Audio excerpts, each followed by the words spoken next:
Hey, it's your Sky Diva. Let's make a spring bow for a door hanger.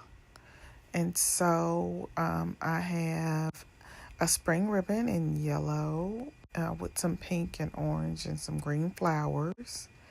And so my tail, which you can't see, is about 8 inches. It's going to get shorter than that depending on how I place it in the door hanger. But this is a 2.5 spring themed ribbon. And so I'm going to do 4 loops at 5 inches. So you see me making sure that my loops are the same. You don't really have to worry about your loops being like exactly even when you're making a bow because you're going to fluff your bow and nobody's going to notice.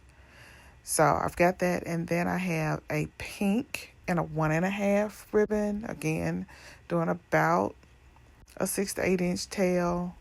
And then I'm going to place it in, and I'm going to go down and do about a 4-inch loop. So what you see me doing is moving that tail out the way just so I can make sure I'm sort of at 4 inches. So I place doing 2 loops. That's my second loop. Then I'm going to twist and do a 3rd loop. And the reason you twist is so it's on the right side. With this being pink ribbon, you can tell when you're looking at your ribbon whether or not you're on the correct side. So I've got my 4 loops, 2 on each side. Again, my 8-inch tail.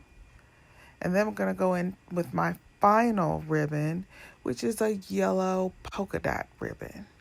So my door hanger is painted pink and yellow, which you'll see in another video. So I'm just trying to pull those colors together. And this ribbon is going to be another inch-ish shorter. So it's about a 3-inch loop.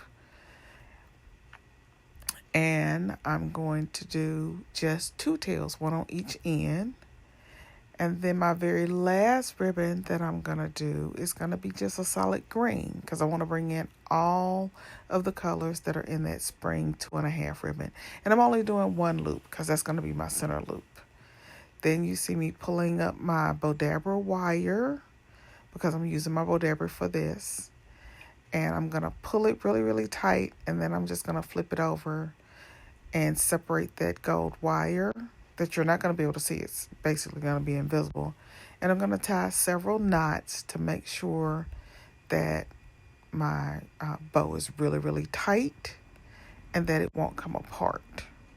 And that's really critical. Sometimes I use a pipe cleaner. Sometimes I use a zip tie.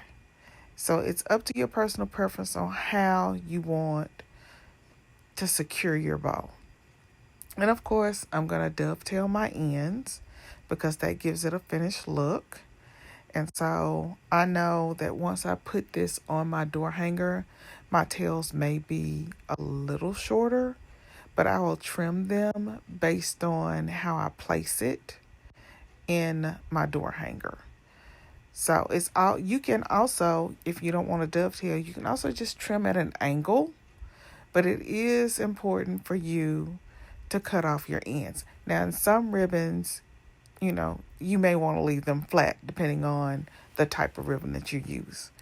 And once I get all of my tails dovetailed and trimmed, now I'm just fluffing. As I tell you, fluff, fluff, fluff. And there's the finished bow.